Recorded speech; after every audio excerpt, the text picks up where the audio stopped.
while I set up the live stream, you guys can let us know your responses on the poll. I'm sure you can see the poll popping up on your screens. Jaime, I'm sure you can see the results as well.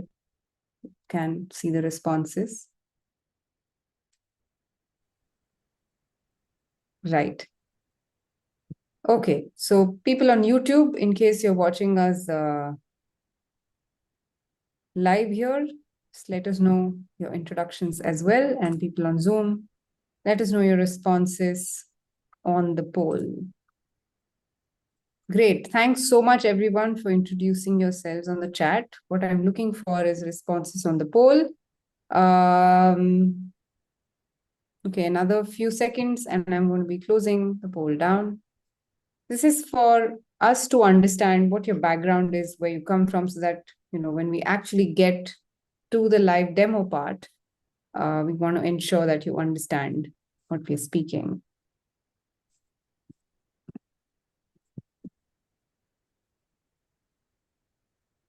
Yeah.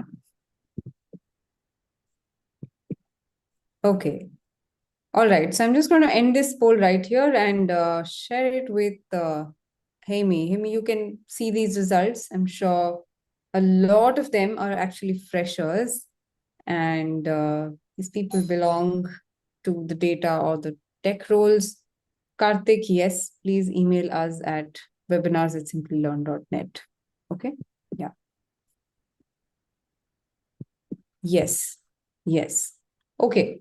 Amazing. So thanks for your responses. Now we know your background, we know your, which domain you're working in, or which domain you're a student of, or whatever it is. So we've understood that. So let me just quickly also jump into some just setting the agenda for today. Like I said, we'll help you understand why or how GitHub is really useful. And then Jaime will take over and he'll help you understand how the adventure game is built. And, we'll also kind of help you understand how career opportunities are spanning out in the GenAI space. And then later we'll talk about, the applied generative AI specialization, talk about the enrollment steps, and of course, we'll end it up with Q&A. So I'm sure you might have a lot of questions, during the session, or whenever we're doing the live demo, you might have a lot of questions. So just make sure you use the Q&A box effectively. Yeah. And if you have posted your question already, just wait for us to respond. Do not post it again, because again, we kind of miss the other questions that are asked. So just make sure that you are posting your question only once, and it will be addressed. We might not address every question that comes out individually and call out the student's name. They're close to 250 of you here, so it's going to be hard for us to keep track. So I'll kind of pool questions together and pass it on to Jaime at the end. But if there's something relevant, I'll stop in between and then, interrupt and ask his thoughts. Okay, great to know that a lot of you are attending the webinar for the first time. But are you now clear about how to do the questions, how we're going to go about the session? A quick thumbs up or maybe a chat message would help. If you're clear what to do when you have a question, what we're going to do in the session, how your questions are going to be answered. Yeah. Okay. Amazing. That's great. A lot of thumbs up. Yeah. Great. Great. Great. So now that this is clear, let's just proceed quickly, introduce about Simplilearn. Like I said, I saw a lot of messages that said, okay, I'm attending this webinar for the first time. It's my first time, third time, whatever it is. So I'm just going to quickly introduce Simplilearn to you and what we do. So we've been operational since 2010. And, ever since, we've touched more than 8 million careers worldwide across people from 150 plus countries. We've got 50 plus global partnerships with a lot of leading universities and organizations, and we provide certifications, career-aligned learning paths in these domains, and of course, a lot more than what you see here. So AI being one of them, we've got a lot of courses around data science, machine learning, business analytics, also some tech domains, which is cloud computing, cybersecurity. We've also got certifications in Agile, Scrum, project management. We've also recently launched a lot of new courses that are for the leadership force. We actually introduced Jaime and hand it over to him for his introduction as well. So he's the Director of Technology and Innovation. He's got 10 years of experience, more than that, in cloud engineering, DevOps, and of course, GenAI, and he leads automation, platform engineering initiatives, and of course, enterprise level AI initiatives. So he's got immense expertise in Python, all the GenAI tools, and of course, GitHub Copilot, which is what is going to be a huge part of the session today. Jaime, welcome to the session. I know you're a passionate educator as well, so I'll just hand it over to you, and then we can proceed to the session. Thank you. So hello, everybody. Nice to meet you all. It's my first webinar, but I've been in education for a while now. As the slide clearly states, I've been doing this for around 10 years now. Right now, I lead a group of engineers developing chatbots for the development of industrial solutions via GenAI using images, videos, and other things. So pretty passionate about what I do. I'm also a teacher here in Simplilearn in the Michigan GenAI specialization. So I know pretty well what you'll go through during the course, and I can tell you that it's really, really fun. It's open for almost everyone. We have beginners, we have cases where people just come from different backgrounds, and we all get together and get to a simple and guiding principle, which is we'll all learn and we will be able to generate solutions from what we learn. So it's a pretty practical plus theoretical kind of course, and I really, really recommend it. And we have a lot of fun. Right, absolutely. So that's what today's session is for. So we're definitely going to have a lot of fun learning about GitHub Copilot. So one question which we thought we could cover before we head to the actual demonstration is, a lot of them are freshers here. So how do you think GitHub Copilot is relevant in this context, and how does it really help someone build codes faster? What are your thoughts? So GitHub basically is a versioning system that was developed a few years ago. GitHub lets you generate good practices for development projects. Like the main purpose of it is you have like a tree, let's say, and you can start generating different branches. So every time someone wants to submit code for the main branch, you just submit it. So it's a great versioning tool. It's owned by Microsoft. And with the partnership between Microsoft and OpenAI, GitHub Copilot was developed. And what is GitHub Copilot? It's an AI tool. It's a Gen AI tool which has an LM behind, probably GPT 4.0 or a similar model that is just exclusively for coding. So it has been trained on most of the data we all know, which comes from Stack Overflow and different coding educational systems and real world examples. So it basically lets you code with like steroids on. You start doing what you want, you tell it exactly how you need it, and it generates code for you in a way that's pretty simple and that you're able to modify and make it better just by using your assistant. So it's basically a tool that lets you be 10 times more productive as a coder. So you don't have to worry that much about the little issues that may arise, like debugging or others. You focus more on solving complex logical problems. So it works really, really well. Right. Okay, got it. So I think that kind of clarifies how GitHub Copilot is an AI tool that kind of assists in coding. So is that kind of clear to everyone? And now you guys know why we're using GitHub Copilot today. Is that clear? A quick yes on the chat will help, because the next portion is literally about that. Yeah. Okay, cool. And if you have used GitHub Copilot, you're welcome to kind of mention that on the chat as well. Okay. Okay. Okay, that's amazing. So I think a lot of them are familiar now. So should I hand it over to you here, Amy? Because I think this is the interesting part of the session. I'm also equally excited. So I'm just going to let you screen share. I'm going to stop sharing here.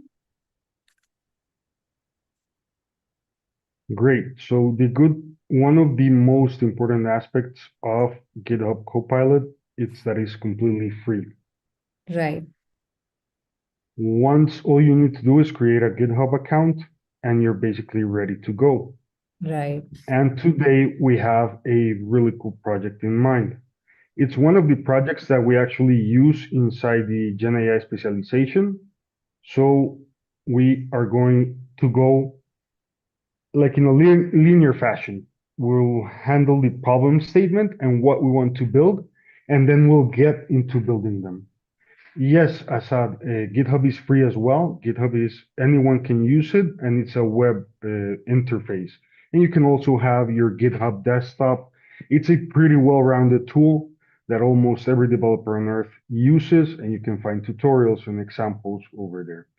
So the main idea behind our project today is we want to see or to create an adventure game. This adventure game looks a lot like games from the 70s and 80s that were text-based, but text-based games are cool. Why? Because you can generate as many options for it as you like.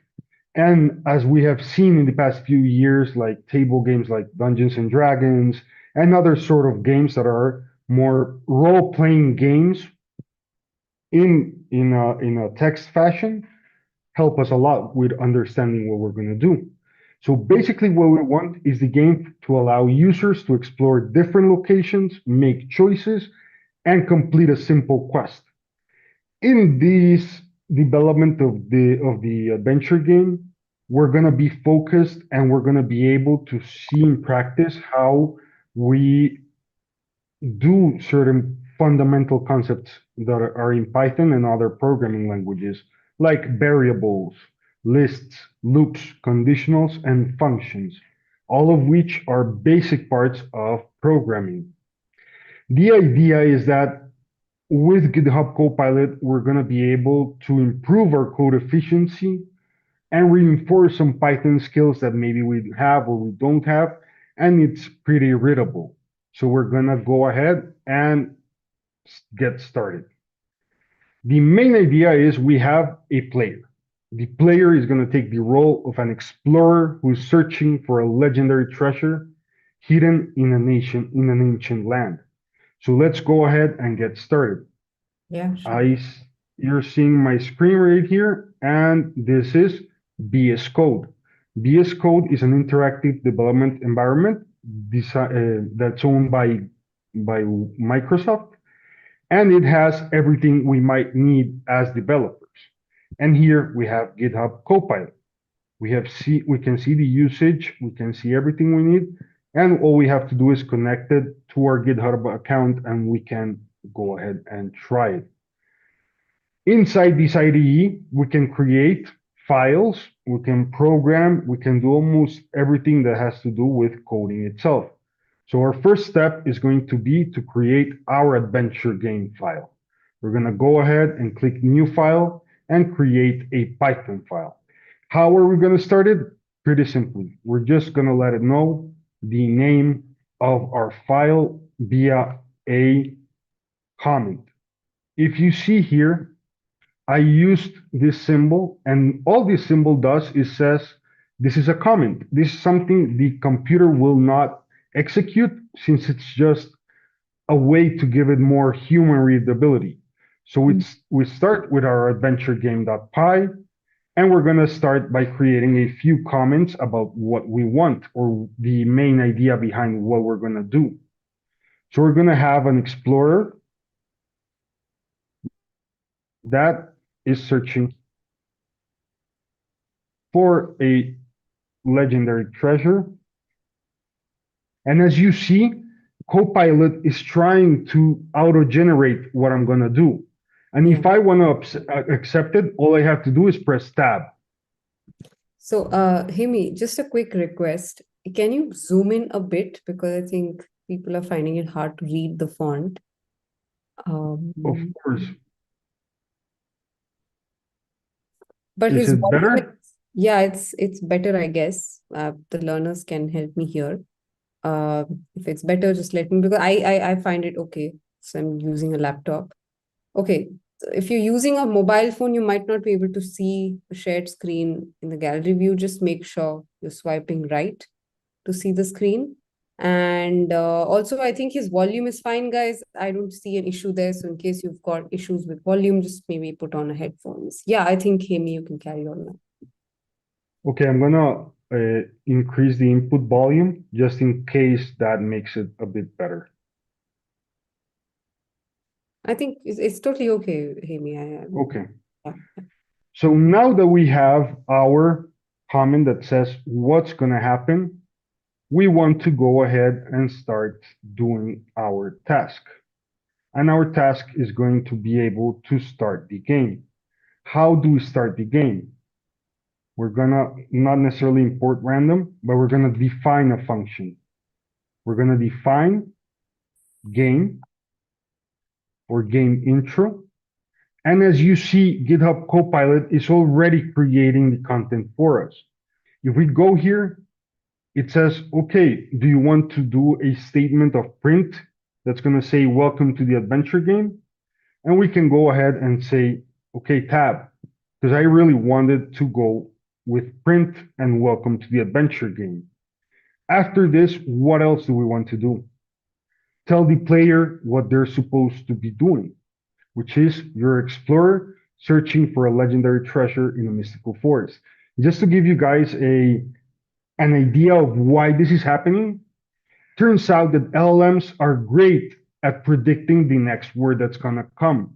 So in the GenAI specialization, what we learn is how this comment is basically building upon the four main principles of prompt engineering, which are context, a, a clear question, context, input data, and the expected output. So in a way, with this context, our copilot is able to predict what we're looking for. So we can go ahead and print our last print statements, which are your choices will determine your fate. Choose wisely. Let's go ahead and begin. This was just our game intro, but now we have to choose paths. How do we do this? And if you want to learn a bit more about Python, for those of you who are beginners, this is the keyword for a function. So we're going to define something that we're going to be able to use and reuse again and again and again. And the main idea behind this is we can create it with our own name, and everything that comes afterwards with the indentation is part of this function. So we'll get to see that a bit more. And here we go ahead and print, you come to a fork in the road. How do we want this to happen? There's two possibilities that GitHub Copilot is giving us. One is dark cave and the other one is towards the river. But since we're in a forest, do we want the dark cave or do you want the river? I would probably change this a bit, and instead of river, I would say a towards the clear path in the forest. If you saw that, I accidentally hit a key, and VS Code and Copilot are telling me with the red, okay, there's something wrong there. And what is wrong with what I did? Basically, what we can learn inside the specialization is this is a string. And a string always has to be denoted this way. A string just refers to some characters that are not a number. So a lot of the text we see are strings. Now, we have a few possibilities. And what we are going to do here is just press tab, and you can see here something. Here, we're creating what we call a variable. And what is this variable? Variables are a lot like, remember in math class when we had x is equal to 2? So in this case, we're calling it, instead of x, we're calling it choice. And what's going to happen inside the choice? We have an input, meaning the person or the user has to input some type of information, meaning left or right. And this is going to strip from any other lettering that's inside, and it's going to lowercase it just so it knows which one is it. If the choice is going to be left, then we're going to go into the dark cave. If choice is right, then we're going to go into the clear path. But if you see this, these are conditionals and control statements. So if our choice is gonna be left, we go into dark cave. And if the choice is right, then we go to clear path. Else, so if we have none of this, we have an invalid choice. So this is a bit of what we do inside of Python programming. So now, since we have a dark cave variable, we need to construct the logic that's going to go inside our dark cave. How do we do it? We can start with the print. And if you see here, if I just start typing, it's going to start trying to predict what I'm writing.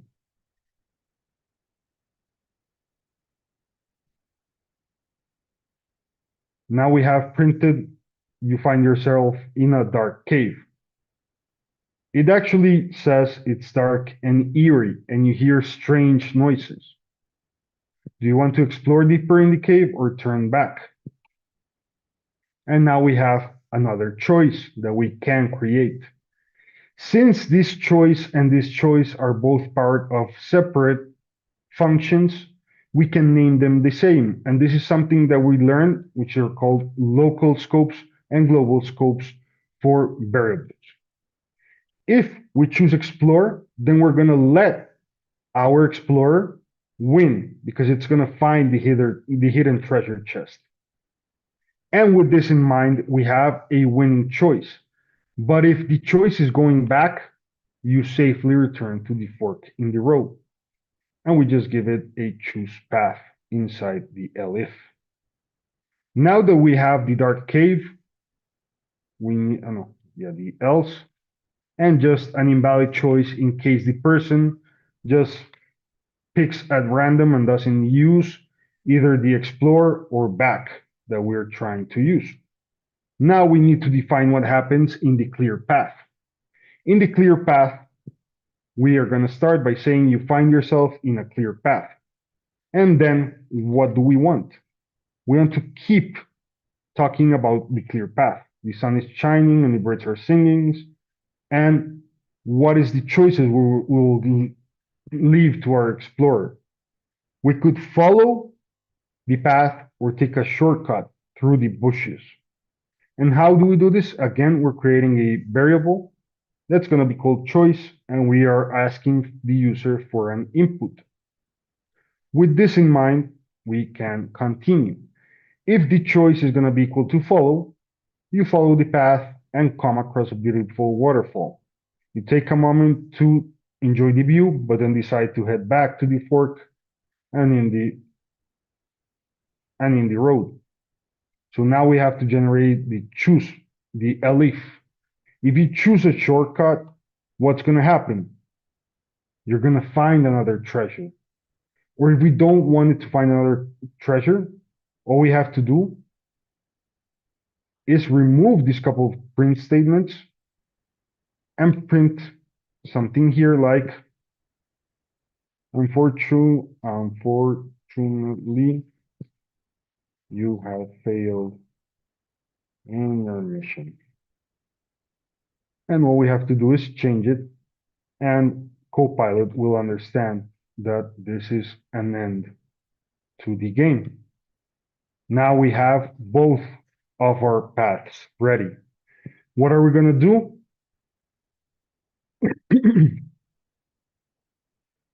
We're going to create our main, which has game intro, choose path, and if name is equal to name, it's going to be name. So let's go ahead and give this a try. How are we going to do is we're going to control save, and we're going to save it in our building adventure game with Copilot. Actually, I don't want it to be saved with the comment. I'll click save. And how do we run it? We say, let's run Python files. Sorry, run Python file. And here in the terminal, we're going to be able to test it. And as you see, we're printed. Welcome to the adventure game. You're an explorer searching for a legendary treasure in a mystical forest. Your choices will determine your fate. Choose wisely. You come to a fork in the road. Do you want to go left towards the dark cave or right towards the clear path in the forest? So let's say I write nonsense and I write Wednesday. Invalid choice. Please try again. And that's the whole idea behind the logic we generated by the else statement. So as you see here, let's keep going in the game and I'll go back to the Python script. If I do write and it's in caps lock, since we generated the lower function, now it knows that this write is the same as this read. Let's say that we are gonna take shortcut. Unfortunately, you have failed your mission. But how do we run it again?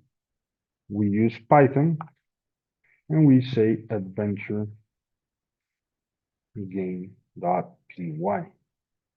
And again, we can start. Let's say this time we're gonna go left in a dark cave. It's dark and eerie. We hear strange noises. Do we want to explore? Let's explore. And congratulations, we found the legendary treasure.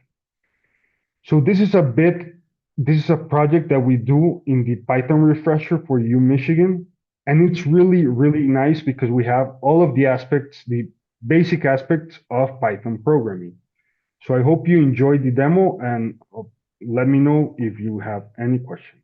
Yeah, actually, there are a bunch of questions. One of the questions that Adana had is, so is Copilot good just for Python or does it also support other languages? It also supports other languages, JavaScript, C, C Sharp. It's for almost every programming language that you can think of. All right, got it. And also, aside from, adventure games, so learner has a question saying, can I use Copilot for word search puzzles in their own language, not in English, but, the language that they speak? Yeah, that's the main idea behind the new LLMs. They're able to speak in a way or understand different languages. For example, my native language is Spanish, and Copilot works great with Spanish and English. And if you try it with Portuguese or French or whatever language you can think of, it actually works really well. Oh, nice. So I think a couple of learners have this question about visuals. So can, GUI-based games also be built with GitHub Copilot? Is that also possible? Exactly. And what could we do in that case? Here we have a chat with Copilot, and we can say it. Here it has as context the current file, and let's ask it. Let's go ahead and ask it live. How can I generate a GUI for my adventure game? And you can use a few libraries. I can already tell you a bit about this, but it's already giving you a structure for the Python GUI adventure game project. And the main idea for this is we can start playing or executing the created file and start changing it to see how it works, if it works well, if it doesn't. Let's go ahead and now see what it changed. it generated the GUI for you. So let's try in the terminal again to see how it works. This adventure can go far. Oh, sorry, I'm gonna have to reshare my screen real quick because the GUI is local. So I need to be able to play here. Terminal down.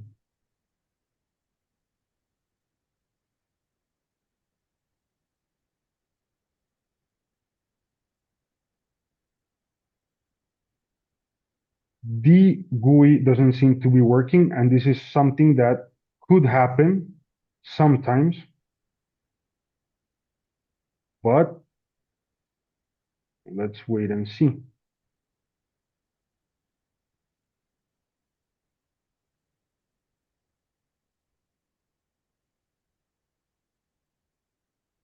Here we go.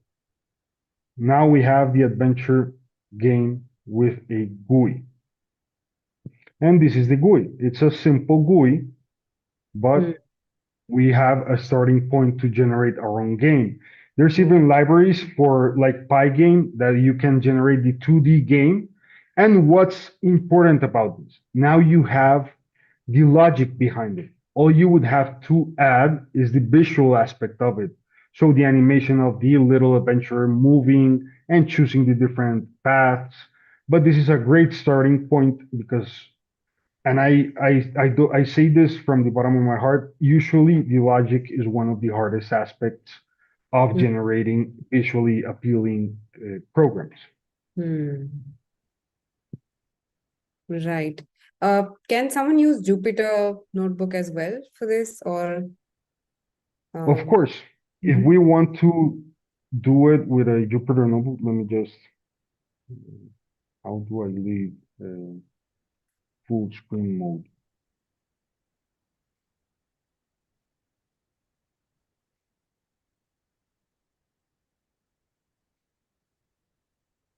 I want Jupyter.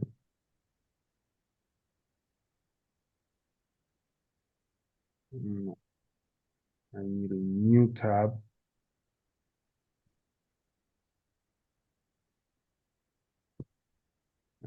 Let's go. This is within GitHub itself, right? Yeah. Yeah. This is all inside of GitHub. And the main idea is I can't seem to get out of new text file. If we save the file as, or let's say here, new file, we can save it as a Jupyter Notebook. So let's call it adventure. .ipymb. And it now knows that it's a Jupyter Notebook. So all we have to do is this is a Jupyter Notebook. And we can run it and just select the Python environment that you want to use. Let's say here, we can go ahead and print. Welcome to the adventure game. And it's exactly the same. Amazing. Great. Also in the code, Jaime, Alana has a question. So if you can just go back to that. So what is strip? Let me just strip dot lower. The strip dot lower, in this case, it's in case, remember when I was trying it and I gave it a nonsensical, like I said, Wednesday instead of left and right. What we do with strip is basically to remove the white space that is behind or afterwards. Like if someone presses a space bar and then left, you remove that space. And the lower, it's in case someone doesn't write left and right in lowercase, but writes it completely in uppercase. And the lower function basically turns it into a right in lowercase. That way, when the comparison is done, you know that the uppercase right is the same to this lowercase right. Got it. All right. And Yeah, some more questions before we proceed. So is there any other software other than Copilot that we can do with Python? Just a similar question that we got some while back. Yeah, there's a lot of new models that actually have great uh, code services. The same ChatGPT can help. Mm, There's an IDE that's only for LLMs, which is called Cursor. And in Cursor, you can basically decide what model you want to use as a code assistant. There are other projects. For example, Google Cloud has its own coding assistant. I think Julia is the name. And there's a few more that you can use for whatever purpose you have. Most of them offer You mentioned, similar things. yeah, sorry to Go interrupt. ahead. Yeah, so is it similar to Google Colab or did you mention Google Cloud? Sorry. It's Google Cloud, and it's just basically Gemini, but in your in your development environment. Right. And the thing is that Mhm. uh, Google Colab is a great way to have a Jupyter notebook online that you are not using your local resources on. So Hmm. it just works and you can save your progress, but it's not persistent, meaning that if you disconnect from it, you lose the progress or the execution you had. Your code will still be there, but the results won't be there. But and we use Collab a lot as a simple place to test new things, and especially if you don't want to use it locally and maybe it's a big project. Like for example, yesterday in class, we were trying some a GANs model, which is a generative adversarial network, to generate images that are as real as possible. And Google Colab offers like 24 hours of GPU usage. So instead of waiting 20 minutes for code to execute, it only took 3. And that those are the some of the advantages of Google Colab. Right. Got it. All right. So a couple of questions related to the code. You did mention that, we're going to be doing this in the Python refresher module of the course. So Lorna has a question. Why are only if, else, and else if used as conditional statements? Aren't there any other statements that can be used as well? And let's say someone is stuck, they're not able to proceed or understand what to do next. How do they go about? In this case, when we talk about conditionals like if, else, we have a few ways to exit a loop. And you're absolutely right. We could also use while loops. We could also use other types of conditionals, but we have break statements. We have basically a lot of ways to exit loops just to make sure that everything is working. And these conditionals, why do we use them in this case? It's because they're kind of simple for what the purpose of the game is. But in most cases, most of the projects are not this short. A lot of people, and I've seen my students do it, they get really excited and create really cool projects with it. So if Right. you just try different things, for example, here I can think of creating a while loop in the main function just to make sure that the game continuously run even if you lose. Hmm. Hmm. Got it. And yeah, can also Java be used to build this game, or does one need to do it? I mean, yeah, right. It can also be used. It can also be used, like you can build it in whatever programming language you want. Usually, this project is for the Python refresher. Since for Hmm. GenAI, Python seems to have more a community support, and in data science and ML areas, Python has more to offer. There has been more developed towards Python than other languages. Right. So you also did this entire thing on GitHub. So does the Copilot by any chance, or I mean, in general, if we're using any AI tool here, which is like ChatGPT or anything else, Gemini, does it help us fix bugs as well? Is there a facility that kind of helps us course correct? Of course, if let's say we have the most usual problem that it's the indentation. When we have a function, the indentation after choose path and this semicolon has to be in the same line. Why? Yeah. Because this tells the program dark cave is inside this if statement. So only if this is true, it goes inside. Here Right. we see I'm making a mistake here, and both Copilot and VS Code are telling me, hey, something's wrong here. Something's wrong here. And Right. Copilot can probably fix it for you once you try to run it. Of course. Of course. So that way it's easier. So another question that Tejasvi has is Copilot works in does it work on Python idle or not? Copilot works in a lot of different IDEs. Mm-hmm.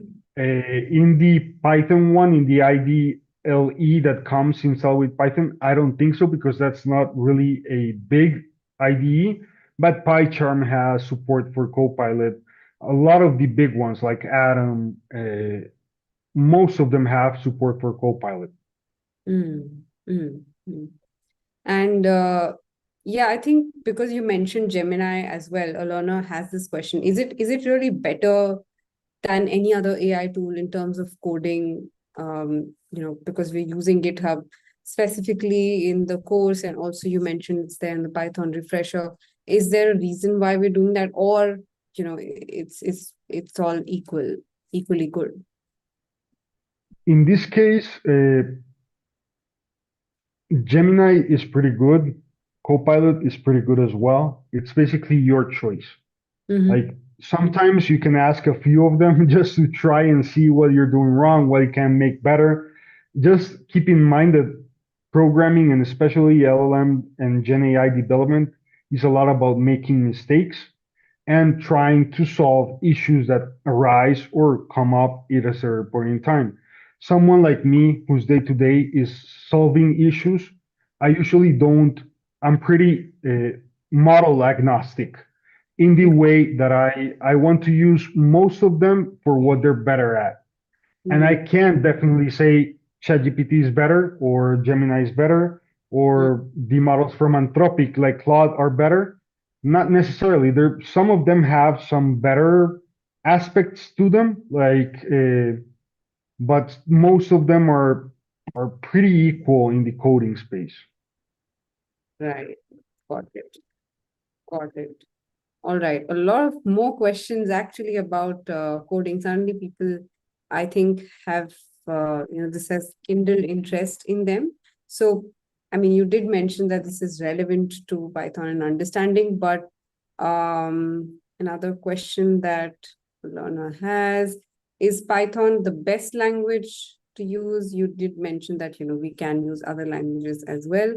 But a learner has a very valid question, which is many students struggle to connect the dots between logic-based projects like these and AI workflows, right?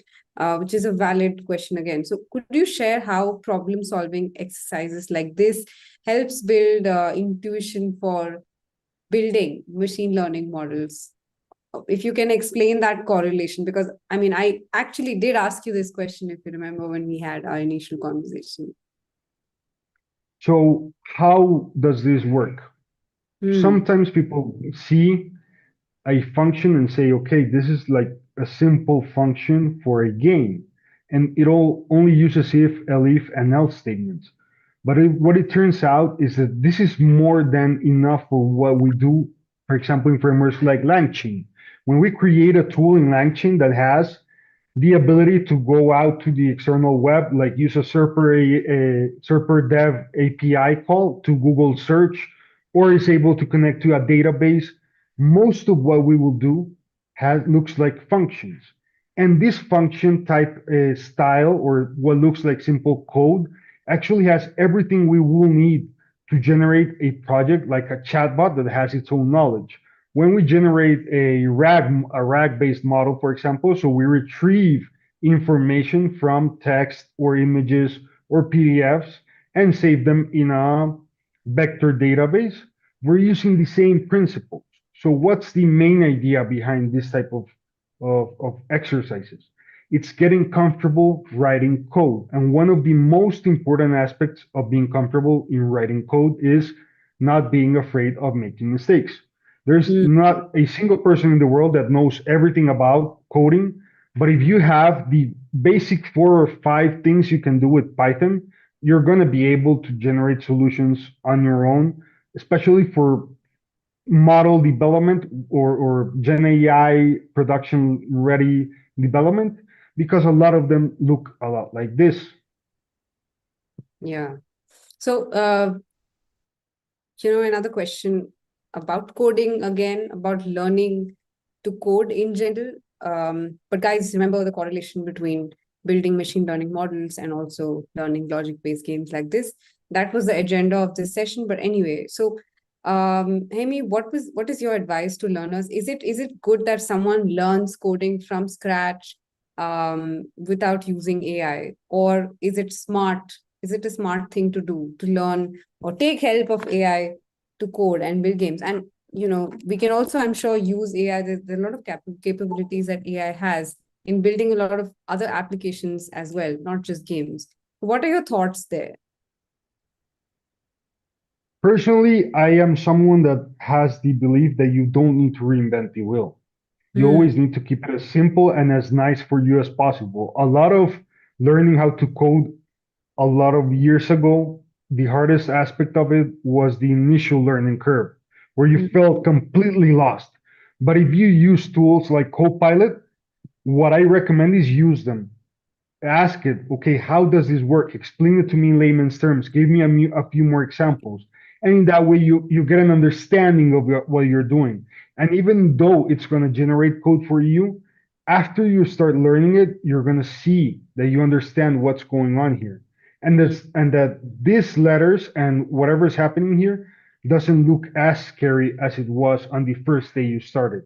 So I'm always pro using tools.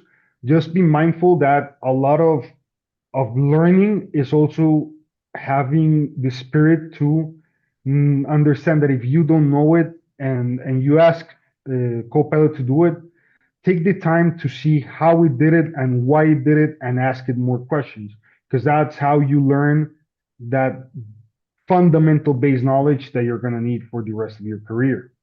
Hmm. Got it. Got it. Got it. All right. So let's probably just switch gears a bit and proceed the rest of the session. By the way, Hemi, a lot of learners also had this question about whether you'd share this with them. Is that possible by any chance? Could you do that in Of text? course, Yeah. I'm going to stop sharing and I'll send it via the chat if you want. Yeah, of course. That'll help. I think I'm just going to take my screen share back and go back to our deck.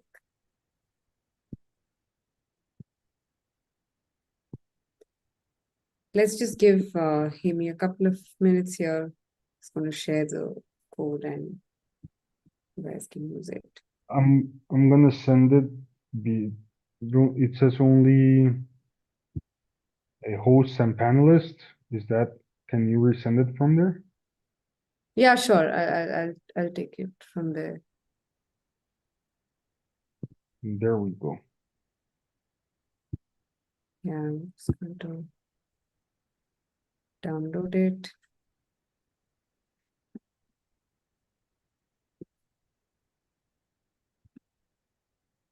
And share it. Yeah.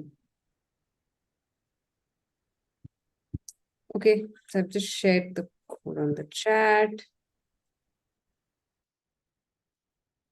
Right. Great. I think the learners now you're able to see my message on the chat. Yeah. Yeah. Great.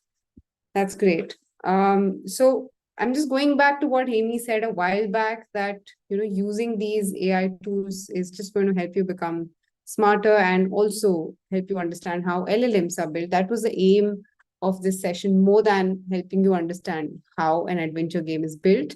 So that's the reason we wanted to highlight this project, because this is the part of the applied generative AI specialization, and it's also a part of the Python refresher module in the AGS course, right?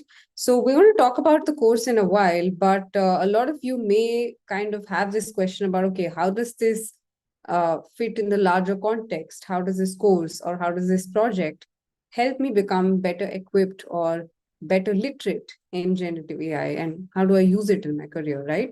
So we're just going to talk about some roles that are opening up for people wanting to pursue a career here. So Amy, I think I'll hand it over to you, and you can explain the learners again. Maybe you could just reiterate the correlation of what we did with GenAI as well. Of course. So basically, we have a few careers that have opened up with this whole LLM booms. One of the most important ones is prompt engineering, actually knowing how to talk or how to guide an LLM towards the result you want is really important. Why? Because LLMs are designed on the basis of predicting the next word. So if you generate a prompt that follows the instructions, the context, the input data, and the desired output, you're going to be able to harness the entire power of an LLM. In a GenAI application developer, this is more of what I do in my day to day. Basically, a GenAI application developer does a lot of development geared towards a real world solution. So let's say you need a chatbot to do customer assistance in a first phase, and that way your human talent can take care of more complex problems. And during this whole course and the whole GenAI specialization, we focus on a lot of different possibilities. One of them is prompt engineering, AI product prototyper. We actually do a few prototypes during class with different demos, with different exercises that we try. And we also have course and projects, which are based on real world examples. So it's a lot of problem-based learning that will actually help you towards a more to have the ability to execute different things in the future or in your career. A lot of our students work in the industry. Maybe they don't have a tech background, but they want to start building in tech. And with this, they're able to guide their career towards something that they're looking for. And and we'll see here, and you'll see in the specialization, that with the content that's provided, we're able to generate a person that can choose any of these roles based on what they like more and what they would like to specialize themselves more on. So it's pretty complete in the way it was designed.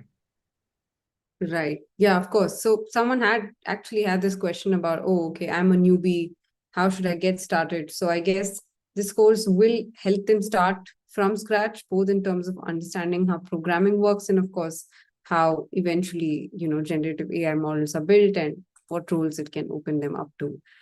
Someone actually had this question again about how is this going to help me find roles in machine learning? So I think you just answered that. I hope the learners who asked this question, have their question answered. Someone wants a Python full tutorial. Well, you'll have to meet Jaime in the cohort, in the next cohort that, we're starting. So that's how you'll be able to get a full tutorial from him. Okay. So Trisha has a question here. Does it help that someone is equipped with GitHub Copilot and it helps them in interviews, especially coding interviews in both Python and Golang? Does it help? In that case, it really depends. And I'm sorry I can't provide like a specific answer, but a lot of interviews now are live coding in a way that you can't use AI tools. And they don't really focus on the solution working. What they focus on is understanding the logic behind of how you think through the problem and how you would get to a solution. And in case and in some cases, a lot of the interviewers are going to ask you more about your experience, what you have built, what you have worked on, your personal projects. And by diving deep into what you have done, they'll get a better sense of, okay, this person actually knows what they're talking about. Like experience knows experience.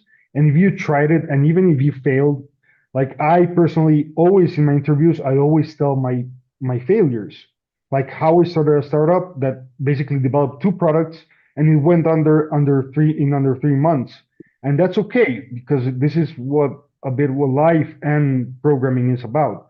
So it's basically it will help you more to learn, but in the interview level, it depends on what type of interview you have. Right. Got it. All right. So let's again kind of proceed and talk a little bit more about what we just spoke, how this course can really help. So for learners wanting to understand how you can kickstart your journey in generative AI without really having a background in tech, without really knowing to code, this program is for you. But remember, the focus is largely on generative AI and less on coding and game development. This particular webinar was around a topic that was a capstone project. We'll just head to that segment in a while. But what you get out of this course is a certificate jointly offered from Michigan Engineering Professional Education and Simplilearn. You also get a verified digital badge that is again jointly offered with Michigan Engineering ProEd and Simplilearn. Yeah, so I'm just going to show you how this looks like. Just a moment.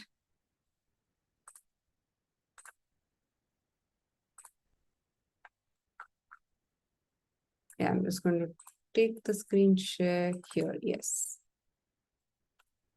Yeah. So this is how your certificate and the digital badge that I was mentioning jointly offered. This is how they're going to look like. Okay. Yeah. And of course, skills across the full GenAI stack. You're going to understand everything that is associated that you need to know about GenAI. And the course itself is structured in such a way that you get a lot of live classes, a lot of labs, and of course, capstones that are aligned towards GenAI rules, one of them being what we covered today.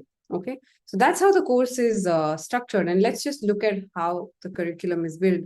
Jaime, if you can just take the learners through the curriculum as well. I know you did that already, but if you can just highlight the other modules that we didn't talk about today as well. Great. So basically, we have a few courses inside the GenAI specialization, and you even have the opportunity to take some that you might like more, that are like that you can select, that are not part of the main branch of it. First, we start with AI literacy. AI literacy is a basic course on LLMs, the development of LLMs, how they work as a whole, and you can think of it like an inverted pyramid. We go from general knowledge into more specific knowledge. From AI literacy, we move on to models and architectures. That's where we learn the transformers architectures. We take a look at GANs and BAEs, BAEs being variational autoencoders, and GANs being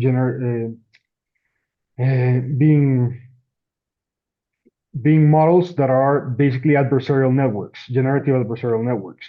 From there on, we move into building LLM applications, where we will look into different tools that can help us. Like what we do a really deep dive into LangChain to generate an agentic style or structure for our solutions, how to consume them, how to generate LangChain tools. And we go into a few other frameworks like AI and others that are really helpful in a lot of ways. We go into economics and ethics of GenAI via the governance course, and we end with more based on how to apply it to business, and a whole core Gen AI specialization course, a project that will help you in like putting everything that you learn into a single project. Absolutely. So actually, I'm just going to show the other capstone projects as well, so the learners really understand. So remember just what Jaime just said. These are your modules, and there's also going to be an academic masterclass and also, foundation class on how you can use Microsoft 365 Copilot and also Azure AI Fundamentals. You're going to have these 3 electives, and here you go. These are your industry projects. I'm sure you're able to see my screen. You can build a business intelligence assistant. You can build an HR chatbot. These are your projects. Yeah, here you go. This is the one that we picked. You can also have, build interactive storytelling using ChatGPT, understand custom orders using Python. So this is how doing these projects under the guidance of your trainers is going to help you build all that you need to get into data science or machine learning or whatever it is that you just asked. Yeah, so this is how the course is built, and we're going to talk about the enrollment steps in a while. Just allow us some more time. How you'll access this course is through a learning environment that is unique to you. You get access to your own login. Of course, you're able to attend live classes through that. Let's say you miss a live class, you're always able to attend the next one that's coming up in the upcoming month, or take a look at the recording as well. You also have guidance sessions that involve clearing your doubts from your mentors, and a dedicated cohort manager or learner support manager who can help you with your queries, whether it's related to learning, whether it's related to accessing your material, or whether it's related to your progress, anything. Okay, so that's how you're able to keep a track of how much you've completed in the course, how far you are, and also, of course, even the capstone project is actually available on the learning environment itself. And another feature that we offer is career support.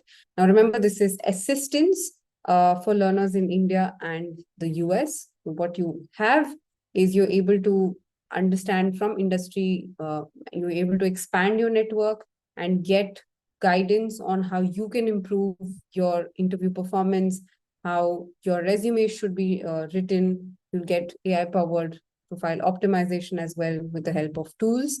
And yeah, we will prepare you with some questions that may come up in interviews for jobs that you're taking up.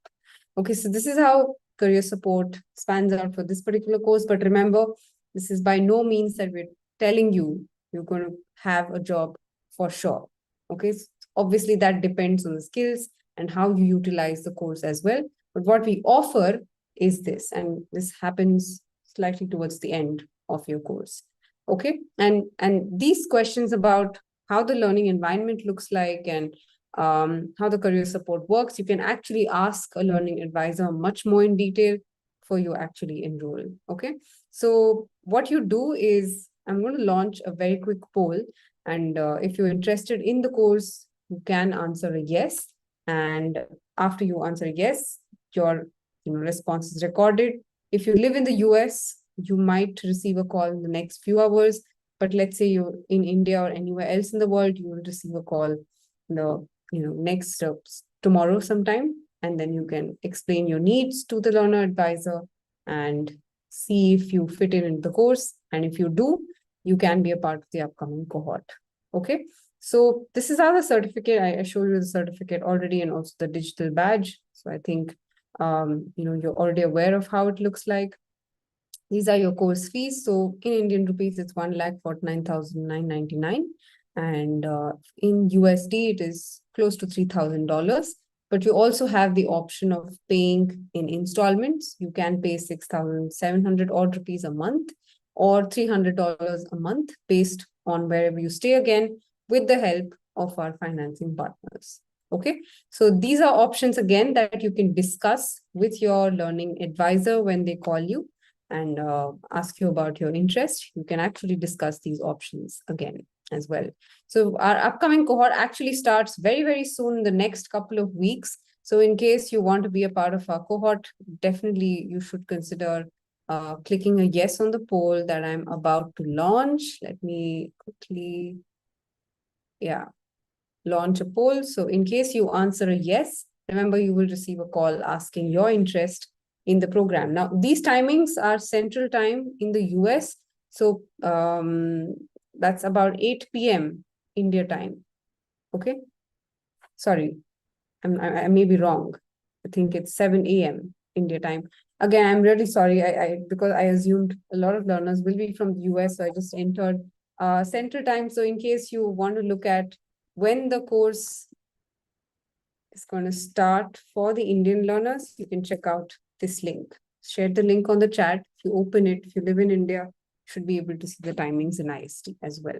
Okay, I may be wrong with the conversion, but this is in Central Time in the US. Okay, and the poll is also live. So in case you're interested, please definitely ensure that you're clicking the yes. And some of you may be eligible for scholarships as well, depending on your experience and depending on how much you already have as background in generative AI or in tech. So just ensure that you also mention this to a learning advisor. Okay.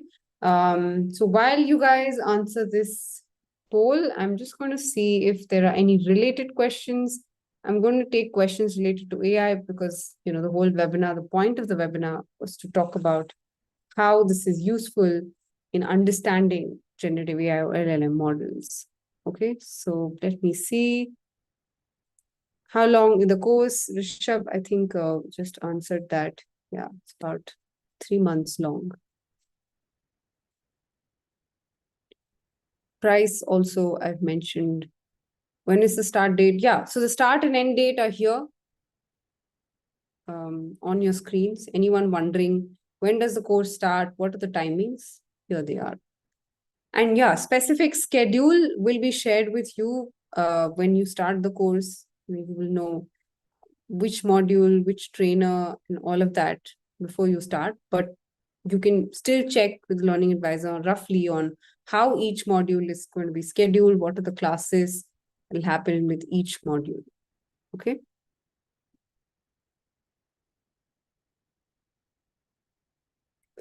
I think, Jaime, we can take this question about, the background in math. So how important is it to understand mathematical derivations of concepts like gradient descent, or is it sufficient to just focus on the final formulas and their practical applications? I think this would be something that, we can answer. Math is something that's always nice to know, but it's something that you don't need to fully understand in order to develop solutions. So we go through a bit of basic concepts, and what we use the most in AI and LLMs is Gaussian statistics. So means, average, standard deviation, but those are all concepts that we can get a hang of. So I wouldn't be scared of facing that challenge because it's really something that you can learn along the way and get a bit better at. And you're not gonna have to be an expert to understand the development of these applications. Of course. Got it. All right. So I think that, Ankush, I hope that answers your question. You don't have to be an expert. Yeah, knowing some basics would definitely help. Akshat actually has a question for you, and I wanted to take this, earlier when we were doing the code. What are some of your favorite projects that you and the students have made using Copilot? And this can be in general as well, outside of your Simplilearn teaching experience. So one of my favorites has been chatbots. Like when we get to the RAG aspect in the building LLM applications course, it was amazing to see students create chatbots that actually solve day-to-day problems. Like a lot of us think that we need to create an amazing project, but actually things that help us in our day-to-day really help. And these guys created a chatbot for the university they learn at. And what it does, it solves frequently asked questions that students have about solutions or general questions of sorts. And in our cohorts, I really liked one that has to do with LangChain, where basically we have a multi-agent system that is trying to detect fraud inside of a data set that's provided by by Kaggle. And this student went so hard and like went so deep into solving the issue that the result was amazing. Wow. Great. Thanks for sharing that. A couple of questions on careers as well, which is also a very interesting question, actually. I just saw that. I think I missed it. The learner deleted. Just hang on. Yeah, I think the learner has reposted the question. So in your experience, what do you think is the most underrated skill in Python development that significantly impacts, real world data science or machine learning domain of work? So in data science and in GenAI engineering, a lot of people overlook the object-oriented programming aspect of Python, which is pretty useful in the day-to-day. So creating functions, creating methods, creating classes, and reusing code as much as possible usually optimizes your solution so it can run a bit better, it's more understandable, and a lot of the basics are really important to get a hang of. Right.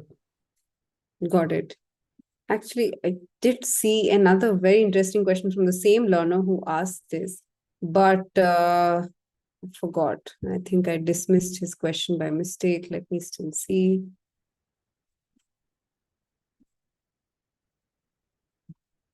No, I think that was a question. Anyway, just going to go ahead and ask the next one, which is, yeah, I think this was a question. Thanks, Jay Balaji. Could you share how you've seen students or early career professionals successfully leverage Python to get into roles in AI or data science? If you can share maybe some case studies of such learners. For example, I have a student. He's in the cohort right now. Which when he learned how to handle files, he actually generated a solution for the company he worked at, where he's trying to, or he did actually, he organized all the files with a basic Python script, and this got him the opportunity to move into a more tech-related job, which seems like a simple solution, but it solves everyday issues, and it helped him move along. We have a few tech leads, meaning project managers that are in tech projects, who are actually thinking of becoming more technical in their roles. Instead of being managers, they want to be more hands-on with their day-to-day project. So there's a few projects that they're developing, like the fraud one I was just talking about in the last example is for the company that that person works at, and they're actually gonna implement it if they have good results in the next few weeks. Understood.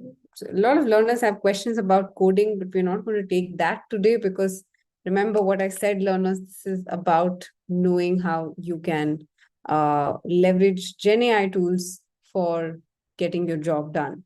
Okay. So another question that came up early in the session, Jaime, is what makes AI unique? Okay, I'm assuming what makes GitHub unique than other GenAI tools? What is so unique about it and why not opt anything else? I think you answered that, but yeah, maybe you could just reiterate. So the question is about GitHub GitHub, in yeah, the GitHub. instance in Yeah, GenAI. yeah. Yeah, GitHub basically has become the standard for version control. In GitHub, you'll find, since you can create private repositories, which is what projects are called inside of GitHub, a lot of companies use them. Every company I've worked at does GitHub, and we all push and commit our code via GitHub. So everyone works locally, but it's a great way for a, a team of people to work together. And why is it great for GenAI? For version control. Since a lot of our job has to do with making mistakes and coming back, always keeping a versioning system allows you to go back to the version that was working a bit better since something may be broken or things like that. GitHub is really powerful in that way. And it's owned by Microsoft. So Microsoft always does things in a simple way, and it has the full might of their capabilities behind it. Right. Got it. All right. Thanks for answering that, Amy. So this was great. The poll is still live, so about 40 of you have actually expressed interest. A third of you in the class have actually expressed interest, saying that you'd like to be a part of our upcoming cohort. Please make sure you ask this question to the learning advisor about, all of your cohort dates, the enrollment options, and also your scholarship. Yeah, so all this that I mentioned. And since the cohort is just a couple of weeks away, make sure you're taking the decision faster. The program induction also happens very, very soon. So it's ideal for you to join the cohort before the program induction, because, during the induction is when everything about how you can access the learning material, how the entire modules are structured, what you'll be doing in the course is all explained. Okay. So it's important that you are there present in the program induction for you to understand how you can use the course in the best way possible. Okay, so Kiranpreet, in case you are interested, all you have to do is to select a yes on the poll. Okay, and remember, your classes are going to be a two-way interaction. It's not going to be like a webinar where you posted a question, you're waiting for your answer.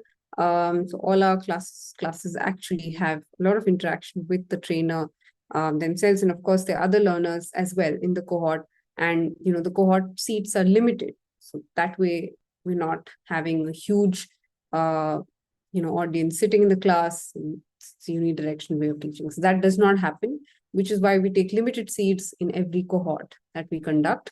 And as far as I know, I think there are only 70 seats for us to fill. So we make sure that the best of learners who are keen to learn, keen to upskill are part of this cohort. So just make sure you select a yes in case you are still interested. Okay. So actually, let me see if there are any more pending questions. Yeah, so just like Copilot, Jaime, can we also use blackbox.ai? What are your thoughts? I'm not really familiar with black box AI, but if it's an LLM that helps you generate, or most LLMs are generative by nature, and if it helps you, go ahead. I see now in the website that it has an IDE, and like I say, it's my philosophy to be pretty agnostic when it comes to models. So use whatever model can help you. And if you can use a couple of them, they're usually trained in different data. And in that way, you can learn from different points of view. And it's always great to use tools that are at your disposal. Right. Got it. All right. So I know a lot of learners still have questions about coding, but remember, I'm just going to repeat myself that this session was about helping you understand how you can use GitHub Copilot, and how this really gives you like a quick refresher about Python as well. Obviously, this is going to happen at a much larger scale when you're a part of the cohort. So do not worry if you didn't understand anything. I've shared the code with you on the chat. And what I'm going to do is actually also share that with you guys on the email that we send out tomorrow. Okay, so I'm just going to actually end this poll that is asking interest in the course in the next cohort. In case you would like to talk to a learning advisor still, please make sure you drop your query on the course page. And what I'm going to do now is launch another poll asking your full name. Okay. So when you enter your full name, we will record that and then, enter that in your certificate as well. So this certificate, along with the recording and the code that I mentioned, will come to you in an email tomorrow. Some of you may have marked as spam. So just ensure that Simplilearn webinars is marked as important on your email ID so that you don't miss an update from us, including the certificate email. Okay. But in case you don't receive anything by the end of tomorrow, you could drop us an email here, webinars@simplilearn.net. This is after tomorrow. Do not drop an email now. Okay. If you've recorded your name, remember, I will be able to see your name when I download the report, and we will add it to the certificate as well. So in case you don't receive it by the same time tomorrow, you could email us here. Yes? Okay, is that clear again? Because we get a lot of emails over the weekend asking for webinar certificate, but they're marked as spam or they haven't really entered their name. Either of these situations happen, or they ask us for recording or the code. This is a problem that happens. So ensure that these factors are taken care of by you. Okay. And in the email, you're also going to be receiving a special scholarship for enrolling into the upcoming cohort. So you could actually still avail that scholarship, in the next 24 hours after you receive the email. So if you're still interested, you could head to the course page at that time and talk to a learning advisor and drop in your details and talk to a learning advisor. Okay, so in case you didn't have the time to give a yes on the poll or you want to take some more time to decide, you could do that when you receive the email and take a look at the entire course page, the details, download the brochure, and then drop in your information for someone to call you. Okay, yeah. Right, so please drop your names only in the poll. If you drop it in the chat, I will not be able to download it. Yes. Again, I can only mark your attendance if you are entering your name on the poll. Just a quick input to a lot of learners who are asking about webinar certificates. Great that you participated in the webinar, you're keen to learn and all of that. But remember, getting a webinar certificate shouldn't be your only aim of attending the webinar. It should obviously be learning from the webinar as well. Yeah. So I hope that was fulfilled, because you took out the time to attend a webinar, listen, and understand how this tool works and all of that. So I hope you got that out of today's webinar. And it'll really help if you actually share your experience on the chat box with Jaime as well. So Jaime can also look at what you guys learned.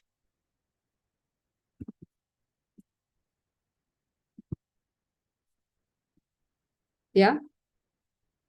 Just let us know your thoughts on the chat. Some of you are giving us reactions, which is great, but on the chat will help us. What did you take away?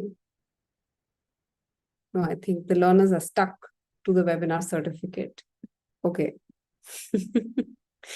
Which is nice because they sometimes tag, they might tag you as well. They might find you, tag you and share their experience, which is great. But, that shouldn't be the only aim of attending a webinar. There you go. A lot of names coming in on the chat. Okay, great. Thank you, Walter. Let's see someone else who said, Albert, thank you so much. Rishabh, thank you so much. Sujata, thanks. How does one qualify for scholarship? So it depends on your experience, actually. So the learning advisor is the best judge for this. In case you have selected a yes, you could talk to the learning advisor about your options. Okay. But the exact details will come to you when you receive the email. Yeah. So, Joel, how do we get into generative AI? Is through this course that the Applied GenAI specialization prepares you for that. You just saw the curriculum as well. So yeah. No, it's not fully funded. You receive a discount on the course fee. Yes. Great. Yes, definitely the biggest takeaway is that GitHub Copilot makes it easy for newbies. Your takeaway is that there's great importance of GitHub and Copilots and LLMs. Nice. Thank you. Great, Shreya. Hope to see you in more webinars. Nice. Okay, thank you so much, Amy, for your time as well. It was amazing hosting you, listening to you as well. So if you can share your closing thoughts to the learners. Good. Thank you all for the nice comments you've said. Sorry if I got nervous a few times. I saw like how many people were inside and I just got a bit nervous. But it's really nice. And if you're really looking for a career change or to add a new tool to your tool belt, I really recommend this kind of specialization. It provides a lot of content and material that even if you're just curious about it, you'll understand way better LLMs and how they work and the Gen AI. Most of my students are usually surprised by how an LLM works inside and how we can go about it step by step to understand fully how we can harness the entire power of LLMs. So please let me know, and I'm really glad to be here and honored to be here with all of you. Absolutely. It was actually an honor for the learners and me as well. And it didn't seem as if you were getting nervous. You're totally fine, I think. Great. Thanks, Amy, for your time. And thank you to the learners for taking out the time to learn. It's great. Yeah, for more such webinars, you could, like I said, just make sure Simplilearn webinars is not on your spam list. You'll be able to access all of our upcoming sessions as well. Thank you so much. Have a great day ahead. Have a great rest of the evening. Bye-bye.